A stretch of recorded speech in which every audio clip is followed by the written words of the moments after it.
This segment of Delmarva Life is brought to you by Peninsula Regional Medical Center. I have the privilege of being a volunteer firefighter, and I think, as any firefighter will tell you, fires can cause devastation. It's probably safe to say that we all have a relatively good idea of the danger. But it's not just open flame that can cause harm. In fact, there are many hazards around the home that can leave you badly injured, if not worse, particularly when it comes to our children. Yeah, studies show most children ages 4 and younger who are hospitalized for burns, 65% to be exact, were injured by scalding, meaning water was too hot, for instance, from the tap or maybe from a tub. 20% suffer contact burns from things like curling irons, stovetops, and clothes irons.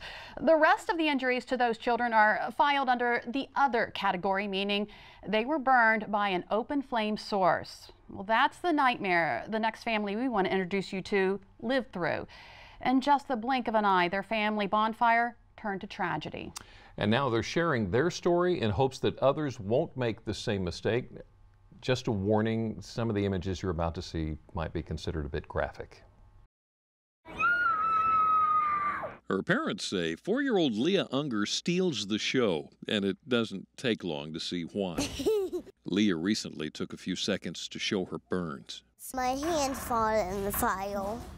I just got on the wood. From the outside, if anybody watched me, I was a mess. I was, crying, screaming, cussing, whatever. It was a Friday night. Career firefighter and EMT Bryce Unger was huddled around a campfire with 4 of the family's kids. He turned to help one child make a s'more, taking his eyes off the others.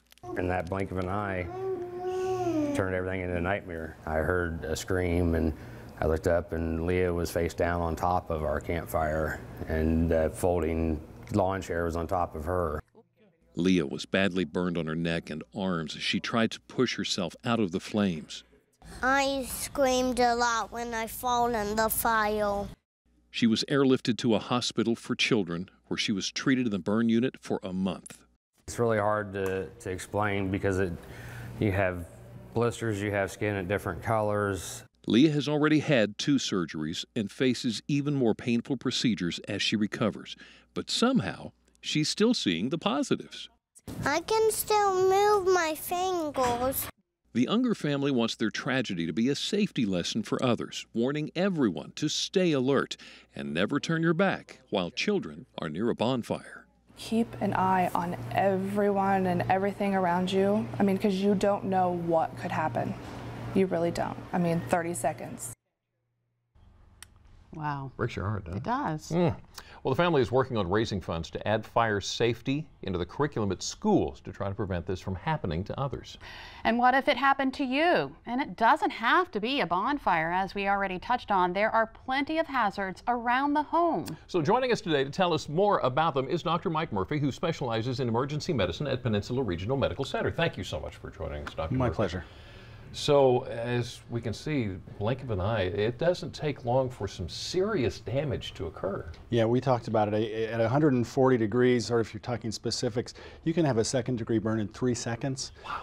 3rd-degree burn in as little as 5 seconds. Wow. So it really doesn't take long at all. And if it does happen, is there something we should do if our child gets burned before we rush them to the hospital? Well, the big thing, obviously, if there's a bonfire, you're going to want to remove any smoldering or burning clothing. Stop, drop, and roll is something we also teach. Get the fire out.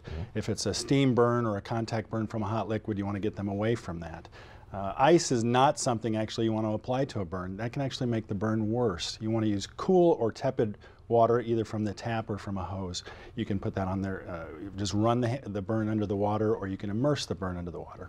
Okay, well, obviously this story was about bonfires. Bonfires aren't really the only burn hazard around the house, are they? No, I think the biggest one that you touched on is burn from scalding water. Yeah. People don't realize, especially if they don't have small children, that they should have their hot water heater set at no higher than 120 degrees because of the worry for that type of burn. But you can also get burns from simple items, like you said, curling irons, grills, ovens. A lot of people have ovens in the walls now, and kids can just walk up and put their hands on there, and that can cause burning to the hands. Wow. talking about scalding water, what kind of temperature are we talking about when that starts causing damage? Anything greater than 120 degrees.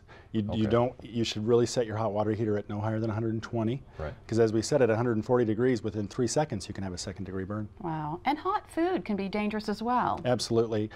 Parents want to make sure when they're cooking, they turn the handles inward on the stove.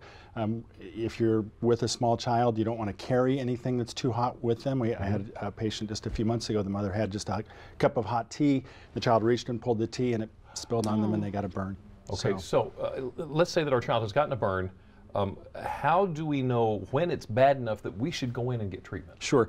If it's an area of just some mild redness, a superficial burn, you probably don't have to seek treatment at the hospital. You may have some blistering. If there's a blister larger than 3 inches, we'd like them to be seen. There's also specific areas of the body we worry about. If there's a burn to the face, to the hands or feet, or to the groin, you should seek treatment immediately. Just go on in. Dr. Mike Murphy, thank you so much. It could happen to anyone at any time. And to read more from PRMC about burn safety, go to WBOC.com, click on our picture at the top of the page. She really was a sweetheart, though, isn't she? She was. She is. Now, many of our children overcome adversity in other ways. Up next on Delmarva Life, we're going to hear the story of a Sussex County athlete who did just that. After being diagnosed with a rare disease, he persevered and got back on the field. We're going to hear about the journey he went through to get there. And it can often seem like a journey, maneuvering through the Affordable Care Act. Not after today. We simplify it so you can get the coverage you need. Delmarva Life, we'll be right back.